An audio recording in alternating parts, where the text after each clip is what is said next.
Salam alaikum à toutes et à tous. Je m'appelle Danielle Siribassi, la fondatrice et directrice générale de Niofar Consulting. Pour ceux qui ne nous connaissent pas, nous sommes une agence panafricaine de conseil et d'accompagnement stratégique pour les investisseurs et les entreprises qui viennent en Afrique. Nous avons des filiales et des représentations dans plusieurs pays africains, dont la Mauritanie, mais notre siège est basé à Dakar. Tout d'abord, j'aimerais exprimer mon amour et mon respect envers la Mauritanie et les Mauritaniens, qui m'ont accueilli chaleureusement depuis des années. J'ai eu des bonnes relations et des expériences professionnelles, et je peux dire que c'est devenu ma deuxième famille.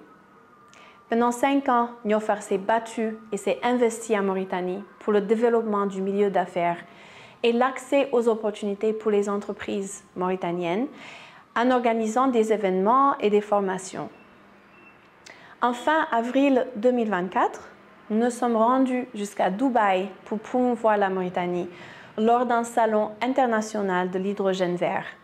Et on a même réussi à obtenir une invitation spéciale pour la Mauritanie d'être mise en lumière lors du salon suivant sur l'investissement en hydrogène vert à Londres, qui était prévu pour le mois de septembre 2024. Mais malheureusement, nous n'avons pas eu de retour de la part du gouvernement. Concernant les conclusions de l'enquête rendue publique hier soir, je vous dis d'abord qu'en gros, je suis satisfaite du travail du comité et qu'ils ont reconnu des points à améliorer. C'était effectivement cela l'objectif de mes publications sur les réseaux, pour une prise de conscience collective, pour amener certaines autorités mauritaniennes à être plus vigilantes et de fournir un climat plus favorable aux investisseurs en Mauritanie.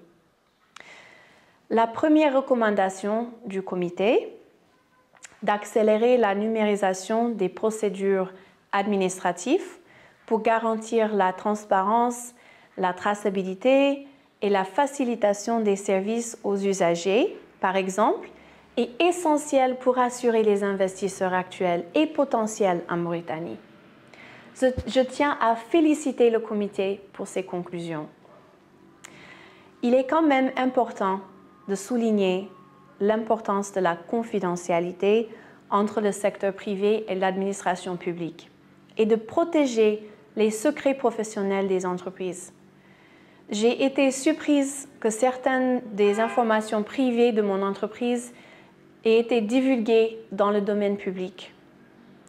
J'invite les autorités à être plus vigilantes dans la protection des informations sensibles des entreprises, les documents fiscaux et financiers, et de rester ouvertes à des collaborations confidentielles avec les entreprises étrangères. Concernant les accusations citées, voici ce que j'en pense. Premièrement, en août 2024, je n'étais pas en Mauritanie et je n'étais pas invitée et je n'ai pas assisté à aucune réunion s'agissant de mon entreprise. Par contre, j'étais à Nouakchott en début mai 2024 pour une réunion qui a eu lieu aux impôts et domaines, et non le 26 août 2024. Concernant la minorisation du montant de mon ITS, bien que je ne sois pas experte en fiscalité, je pense, n'ayant pas de présence physique en Mauritanie, je n'étais pas obligée de déclarer un salaire. Malgré cela, j'ai voulu déclarer un salaire. Néanmoins, je ne suis pas bien placée pour répondre aux remarques fiscales de l'administration. Les réponses seront prises en charge par un cabinet neutre spécialisé en fiscalité et il y a une procédure légale qui donnera raison à une des deux parties. En fonction de ces résultats, Niofar sera ravi de régulariser la situation. Dans toutes les entreprises au monde, c'est naturel qu'il y ait parfois des désaccords sur les points fiscaux. Pareillement, en ce qui concerne la TVA. Concernant l'investissement de Niofar en Mauritanie, l'administration a raison sur les chiffres déclarés.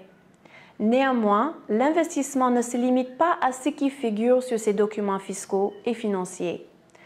Pendant ces activités, il faut que je vous clarifie que Niofar Sénégal a épaulé une majeure partie des dépenses nécessaires pour soutenir le démarrage et le découlement de Niofar en Mauritanie. De 2020 à 2023, nous n'avons pas eu de clients à facturer depuis la Mauritanie.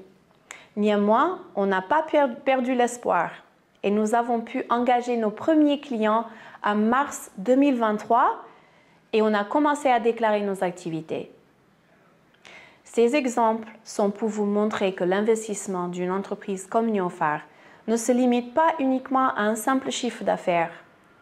Il s'agit aussi de l'énergie, du temps, du réseau professionnel acquis et de l'espoir. Je n'avais et je n'ai aucune intention de ruiner la réputation de la Mauritanie. Bien au contraire. C'est un pays formidable avec un très fort potentiel, des valeurs et des gens braves. Voilà pourquoi je me suis investie autant pendant toutes ces années. Donc je tiens à m'excuser pour toute préoccupation ou frustration causée par mes publications.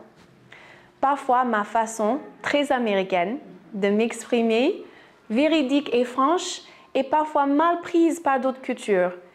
Je remercie également l'État mauritanien pour leur réaction rapide et mes partenaires en Mauritanie qui me soutiennent depuis le début de cette affaire.